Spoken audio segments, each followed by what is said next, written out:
Bonjour et bienvenue sur Infiniment Numérique et Électronique. Aujourd'hui, je vous présente l'un de mes plus gros projets de la chaîne et qui est un distributeur de croquettes entièrement automatisé. Je suis passé par toutes les émotions avec ce projet, puisque j'ai eu plusieurs soucis à plusieurs reprises, mais avec beaucoup de patience, j'ai enfin réussi à terminer ce projet et avoir une machine entièrement automatisée et fonctionnelle.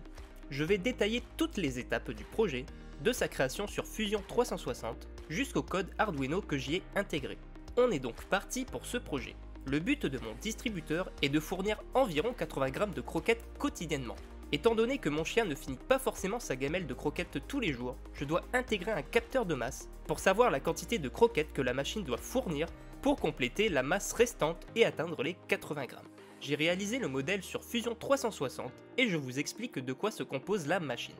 Voici le support de gamelle où celle-ci reposera sur la fameuse jauge de contrainte pour mesurer la quantité de croquettes dans celle-ci. Voici la base du distributeur avec un système pour bloquer le support de gamelle. Et voilà le compartiment principal qui acheminera les croquettes jusqu'à la gamelle. Une vis sans fin permettra de les amener jusqu'à leur destination. C'est pour cela que j'ai créé un support au bout du cylindre, afin de la stabiliser dans sa rotation. Voici la fameuse vis sans fin. À l'entrée du cylindre, il y aura le moteur qui sera fixé sur cette pièce. À la sortie, je rajoute une rampe et la protection de tout le compartiment avec un design assez simple mais que je trouve assez joli. Les trois trous vont accueillir les deux LED dont une rouge et une verte ainsi qu'un buzzer passif qui va avertir quand je dois remplir le réservoir et si jamais il y a un problème lors du remplissage de la gamelle. Au-dessus, le fameux réservoir où il y a un capteur de distance qui doit détecter la quantité de croquettes restantes. Et si celle-ci passe en dessous du capteur, j'envoie un son qui sortira du buzzer passif, pour nous avertir qu'il faut remplir la machine. Et enfin, le couvercle. Voilà l'ensemble du système qui me paraît très bien. J'avais déjà créé et imprimé un premier modèle, qui était plus esthétique que l'actuel. Mais le gros problème avec cette ancienne version était la contrainte exercée par les croquettes au niveau du trou du réservoir de 4 cm qui restait bloqué à l'embouchure. Du coup, il n'y avait aucun moyen pour que les croquettes ne tombent dans le cylindre.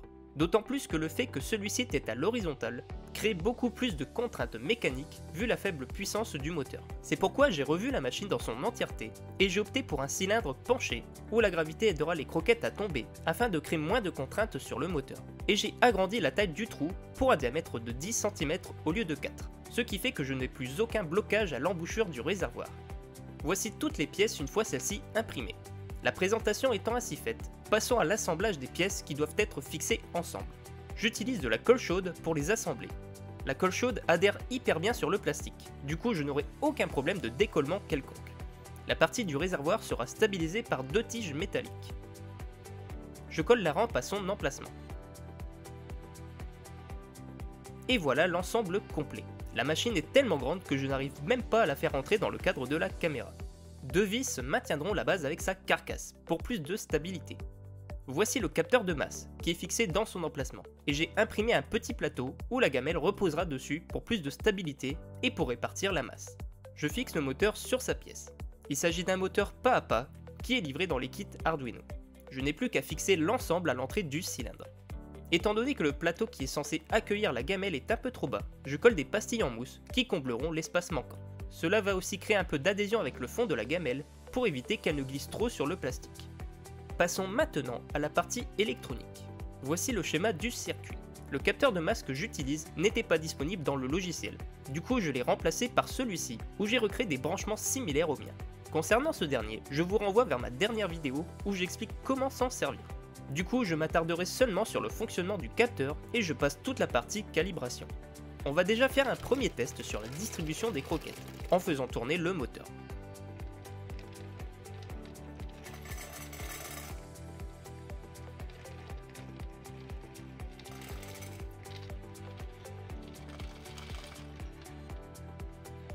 Le système fonctionne à merveille. Pour les plus attentifs, vous aurez remarqué que je n'ai pas parlé du capteur de distance. Eh bien c'est parce que ce moteur n'est hélas pas assez puissant pour l'utilisation que j'avais prévue de base. Au bout d'une certaine quantité trop importante de croquettes, le moteur finit par se bloquer.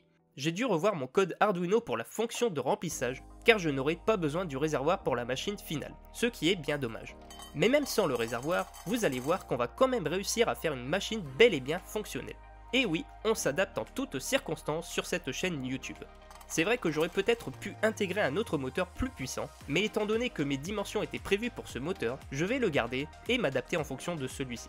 Passons maintenant dans l'IDE d'Arduino pour que je vous explique en détail le fonctionnement du code. J'ai ici les bibliothèques dont j'ai besoin. Ici la configuration du moteur, du capteur de masse ainsi que des LED avec les variables qui me serviront dans le code. Dans la fonction Setup, voici encore des lignes de code pour l'initialisation des composants. Et ici, je vais devoir stocker des valeurs dans l'EEPROM de l'Arduino, puisque entre deux utilisations, je vais l'éteindre. Du coup, je dois retenir mes valeurs que je stocke en mémoire. J'ai déjà expliqué le principe de l'utilisation de l'EEPROM dans une de mes anciennes vidéos, que je vous invite à regarder si vous voulez savoir vous en servir en détail. Mais pour faire bref, lors du premier allumage de mon Arduino, je regarde si j'ai la valeur 105 à l'adresse 256. Et vu que je n'ai pas cette valeur, je passe dans ma condition où j'écris la valeur 105 à cette adresse et j'écris ces valeurs dans mes variables.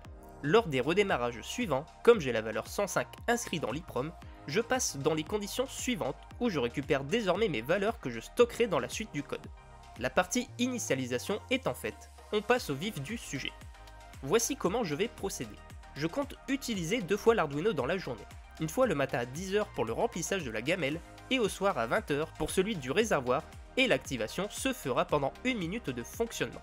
J'ai donc acheté un programmateur qui va me permettre d'alimenter l'Arduino à ses horaires que j'aurai prédéfinis. Voici le code du remplissage de la gamelle. Je rentre dans cette partie du code seulement quand la variable remplissage est égale à 1. Le capteur de masse mesure la quantité de croquettes restantes et me sort une valeur. Tant que la quantité est inférieure à 75 grammes, mon moteur va tourner. Une fois la quantité atteinte, mon moteur se coupe. Et j'écris la valeur 0 à ma variable remplissage et j'incrémente de plus 1 ma variable réservoir qui passe désormais à 2. Je vous expliquerai le fonctionnement de la partie erreur plus tard. J'inscris évidemment ces valeurs dans l'EEPROM aux adresses correspondantes à ma variable et je lance un délai de 100 secondes. Cela laisse suffisamment de temps au délai de ne pas se terminer avant que l'Arduino ne se coupe au bout d'1 minute. Le soir à 20 h, l'Arduino se rallume et je passe dans la phase remplissage du réservoir. Ma variable remplissage étant égale à 0 et réservoir égal à 2, je rentre dans cette condition, qui signifie que le réservoir est suffisamment plein. Du coup, je repasse juste ma valeur remplissage à 1 et je lance mon délai. Le lendemain à 10 h, le processus de remplissage de la gamelle s'opère de nouveau. Puis, arrivé au soir, cette fois ma variable réservoir est passée à la valeur 3. Du coup, je rentre dans cette condition, où j'allume la LED rouge et où je vais jouer une musique qui annonce le remplissage du réservoir. Je vous laisse la surprise de la musique quand je vous ferai la démonstration, mais je suis persuadé que tout le monde la reconnaîtra. Une fois la musique jouée 4 fois, je remets ma variable remplissage et réservoir à 1, en n'oubliant pas de les stocker dans l'EEPROM. Et le cycle peut à nouveau recommencer. Passons maintenant à la partie erreur. À l'initialisation du programme, ma variable erreur passe à 1, puisque je l'incrémente au redémarrage. À 10 h, si tout se passe bien, je repasse cette valeur à 0. Mais si jamais pour une raison quelconque, la gamelle ne se remplit pas au matin, mon moteur va tourner sans jamais s'arrêter, et je ne rentrerai pas dans ma condition qui remet à 0 ma variable. Du coup au soir, erreur va être égale à 2, et je passe dans cette condition où je joue une autre musique qui m'avertira qu'il y a eu un problème au matin, et que la quantité n'a pas été servie. Puis je repasse erreur à 0 pour que le lendemain, le système refonctionne correctement. C'est une sécurité nécessaire, puisque si je ne l'inclus pas dans le fonctionnement, je ne peux pas savoir si la quantité a bien été servie. Et tout en bas du code, voici les fonctions qui permettent de jouer les musiques. On va maintenant passer à la pratique et tester notre programme. Je simule le service à 10 h. Le moteur tourne bien jusqu'à 75 grammes, puis s'arrête. Vient le moment du soir. Étant donné qu'il s'agit du premier soir, rien ne se passe. Le lendemain, mon moteur tourne à nouveau et s'arrête une fois la quantité atteinte. Et voici l'heure du remplissage du réservoir. Est-ce que vous allez reconnaître la musique? Et oui, j'ai mis les premières notes de la musique de Mario Bros en tant que signal du remplissage. Je trouvais que ça donnait une petite touche sympa à la machine. A vrai dire, je me suis inspiré de la vidéo d'Heliox où elle avait mis la même musique pour sa machine à croquettes. Comme je trouvais ça sympathique, j'ai décidé de rejouer la même mélodie. Et ensuite, le cycle recommence. Testons maintenant la partie erreur. Tant que mon capteur de masse n'atteint pas les 75 grammes, le moteur continue de tourner. Je redémarre l'Arduino sans que cette valeur n'ait été atteinte. Et au soir, j'ai bien cette musique qui est jouée et qui m'avertit que j'ai eu effectivement un problème au matin. Tout fonctionne parfaitement. Plus qu'à passer à la partie la plus chiante du projet, la soudure des composants. Je passe très rapidement sur cette partie puisqu'elle n'est pas très intéressante en soi, mais je vous mets quelques petites séquences.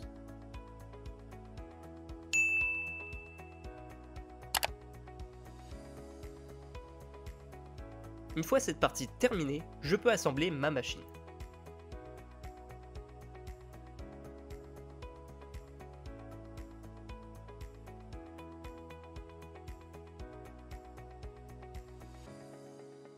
Je colle mes LED et mon buzzer à la colle chaude, comme ça je suis sûr qu'ils ne bougeront plus. Et voici la machine complètement terminée. J'ai imprimé le couvercle en noir et peint le texte ainsi que le petit os de la même couleur. Je trouve que ça crée du contraste et ça rend la machine plus agréable à l'œil. Voici quelques séquences du fonctionnement de la machine.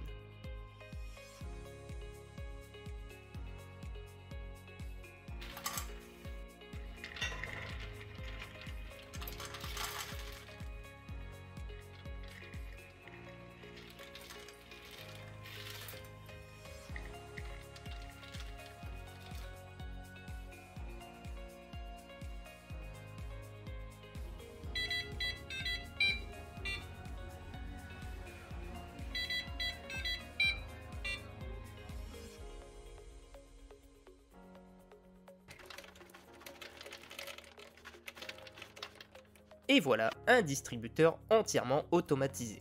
Je suis très content de ce projet, même si au final je n'ai pas la possibilité de pouvoir utiliser le réservoir. Mais au moins je tiens 2 voire 3 jours, ce qui est suffisant.